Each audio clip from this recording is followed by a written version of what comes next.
It's Sunday, and on Sundays we snark. Here's a roundup of the most snark-worthy articles written by the British media about the British royal family over the last week. William being called out by the likes of Piers Morgan for not attending the World Cup final women's match between England and Spain in Australia. But don't worry, they totally made up for it by doing a video of Prince William sitting next to his daughter Charlotte on a bench while she clutches a soccer ball like it's Wilson from Castaway. Yeah, no, definitely not an attempt to protect yourself from vitriol online then, including your young child. But also, if you're going to go the kid route, why aren't the boys there? Sometimes I think that they so meticulously plan these social media posts that they actually end up overcorrecting and making more of a mess. But I mean, we've seen some of those salaries for communications jobs within the palace. This is a thankless job. Moving on. These people will not stop sucking on the teat, which is this Gallup poll. And I can't stress this enough. This poll was about if people had a favorable or unfavorable opinion of a person or if they've never heard of them. That is not a declaration of love. And because it also cannot be stated enough, this is the list of 15 people. Most are American politicians. And one is Vladimir Putin. I'm going to lay down some truth sauce, okay? We have not been obsessed with Prince William since this. Yes! Oh, yes! I absolutely accept. Prince William. He's not eligible because he's in line for his own crown. Oh. If he's not eligible, why is he included in these pictures? I just love to look at him. Me too.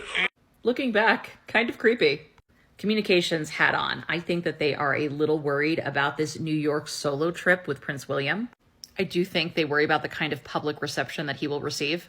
I mean, we all remember that barricade for 3 people over in Scotland, right? If we're being honest, the more popular royal out of the couple is Kate. And I do wonder if her not attending is so that William can build rapport on his own.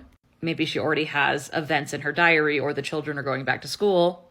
They are really pushing this narrative. I already did a video on this, but it is so savage to use this photo of Camilla smoking on a horse. And as I've said before, if someone makes a line drawing of this, I will hang it in my house proudly. It's so shady. But my favorite part in here is that Angela Levin says that while Camilla is doing very poorly in the polls, and that seems to be a continuation, that's fine because there's more to life than polling. Wow. Angela Levin is on our side. She is fine. Never mind, polling counts when it's Harry and Meghan. Moving on, King Charles's surprising tea time treat revealed, and it's so unroyal.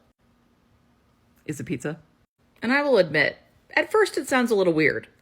He likes to serve crackers with shredded basil. Except that's not what his father serves according to Harry. Don't misquote something and then include the quote in your piece. Here is the totally bizarre tea time treat.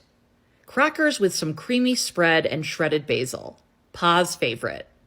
That sounds delish. I mean, it's better than the Ritz crackers and cheddar cheese that I'm slinging. How is crackers with a spread unusual? Every week I'm just like, what if there's nothing to snark about? And every week I am proved so wrong. The well of snark runneth deep. Anyway, moving on. Prince Harry and Prince Andrew have no road back for them in the royal family. You know, I feel like there's something different about these two, but I just can't put my finger on it. But I bet Prince Andrew would. Now this is going to be its own separate video. But I'll share with you this line. Both Rose and Kate love children, and Rose is very discreet. Why do they keep writing things to make it seem more likely that something suspicious is going on? Like, how do they manage to do that? King Charles hands one of Harry and Meghan's biggest hate figures, Sir Edward Young, the rare honor of becoming his permanent lord-in-waiting. They write these as if Harry and Meghan have been owned, but it's by Harry's father. And finally, stop taking pictures of this woman eating. She's eating like PB&J. Why does it look so devious? Queen Camilla shares her ideal Last Supper, and it's not as lavish as you'd expect. Is it pizza? She would have Dover sole meuniere with hot potatoes. That was so bad, but I looked up how to say R-A-T-T-E, and it's French, and I don't have that. I have more of that royal. So anyway, I tried. And fresh broad beans and peas from the garden. Her dessert would be bitter chocolate ice cream Seems right. Topped with strawberries, raspberries, and lots of clotted cream. Fresh produce from her garden, a magnificent sole, some fancy-ass potatoes, and bitter chocolate? What did they expect her to say?